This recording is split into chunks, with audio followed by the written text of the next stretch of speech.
Good evening, YouTube, and welcome back to another episode here at WILDMAN Lifts.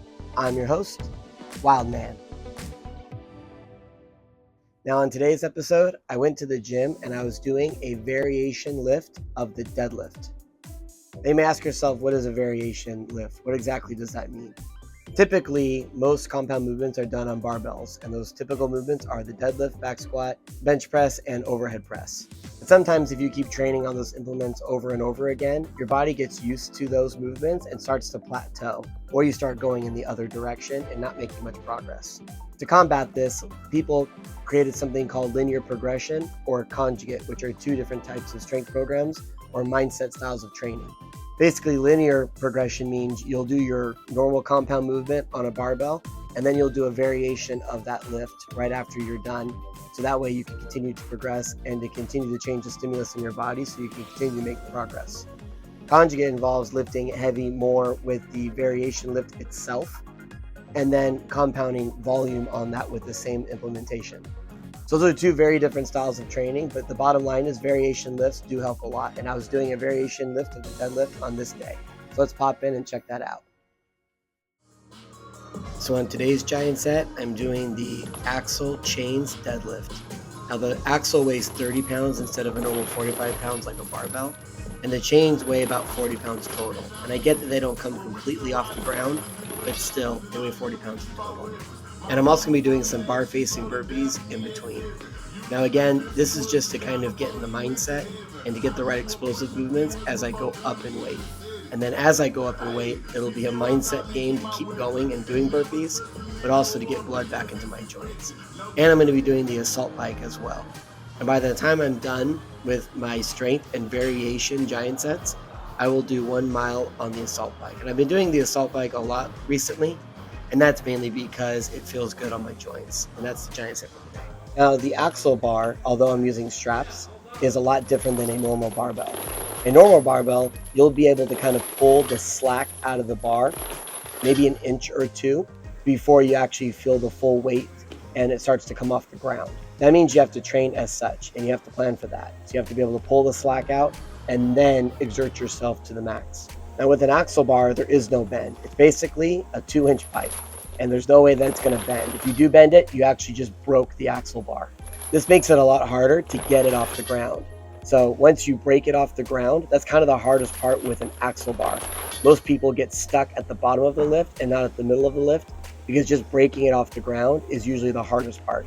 Whereas in a deadlift, breaking it off the ground, as long as you do it correctly and pull the slack out, you might be able to get it to the midway point, which is around your knees. And then it'll start to go down in the opposite direction if you can't finish the lift. So what I'm trying to do on today's workout is to target getting it off the ground with the axle bar, because that's what it's difficult to do since it's so stiff. But then once I get it up to my knees, those chains start to get heavier, and then I start to get slow through the middle. So I have to remember to pull very hard through the middle or the sticky point of the lift. This will hopefully carry over into the normal deadlift.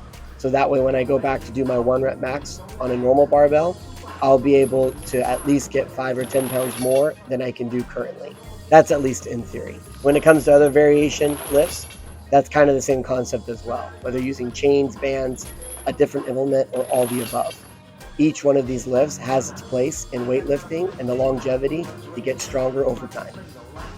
Now the gym was starting to get kind of packed, but these are all people that I work with or are my friends.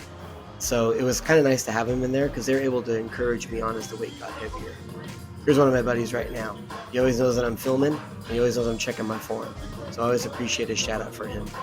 Now as we were getting up into my second to top set here, the weight here was starting to become a lot heavier, and I was really trying to concentrate getting my lever in. You'll see I raise my hips and then I press it down towards the ground, and that's how I make sure to get a strong lever, so that way I'm able to do this movement correctly. And everything was feeling good. Typically around that weight in the past, especially like last month, that weight was not going to come off the ground. So I'm very happy that it's moving with ease now. It means I'm doing everything right, and doing variation like these lifts helps a lot. This was my top set for the day. Now this was going to be 400 pounds on the bar and 40 pounds of chains. And you'll hear all my buddies cheering me on as I go for this rep. Everybody kind of stopped to see what I was going to do. And here it got very hard, very fast. It was hard to break it off the ground, and it got very tough through the middle, which is exactly what I wanted. So 2 reps at 440 pounds total, that's a good day. And I was very grateful that I was able to do it, and I was able to get through my burpees and my assault bike as well. But the day was not over. Now I had to move on to another variation giant set for 3 rounds, and that was going to involve really being specific about building my hamstrings, time under tension, and making sure that I can pull through the middle. And that's why this is a great movement to do. So I was doing 3 rounds, and I would do 1 deadlift, and then I would do 5 Romanian deadlifts, where you just hinge your hips back, let the bar dip below your knee slightly, and then you just pull up in the same fashion. And as you can see, as I'm doing my burpees, I was going to keep consistent with that. Look what my buddy was doing in the background. That looks way more legit than what I was doing. I probably should have done that instead. I mean, it looks cooler than what I'm doing. I look like a burpee queen. He looks like an ab god. So I should have taken advice from him. But I just continued with the same giant set format. So that way I would do 10 rounds total, and it would make 30 burpees total and 1 mile on the bike, which is how I like to do it. Now the Romanian deadlift with the axle bar with 300 pounds, I was very fatigued from doing my 440 pound deadlift for 2. So in the beginning, I was really kind of feeling it. But as I was getting through the rounds and continued to do these burpees and continued to do my assault bike, it actually got a lot easier. Look at my final set here. It goes up easy, and it felt really good. And even afterwards, all of these time under tension Romanian deadlifts felt really good. So that just tells me that I'm doing everything right. And if you ever want to give these variation deadlifts a shot, they really do improve your normal deadlifts. And you can lift heavy still and get a lot of work done and not zap your central nervous system, which I'll have to do a separate video about that. People keep asking me what the heck is central nervous system fatigue.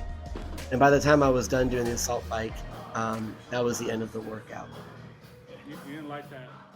So that was a good day in the gym. Progress is being made, and I'm very grateful for the knowledge that I have so I can continue to get better and lift stronger every single day. Until next time, thank you.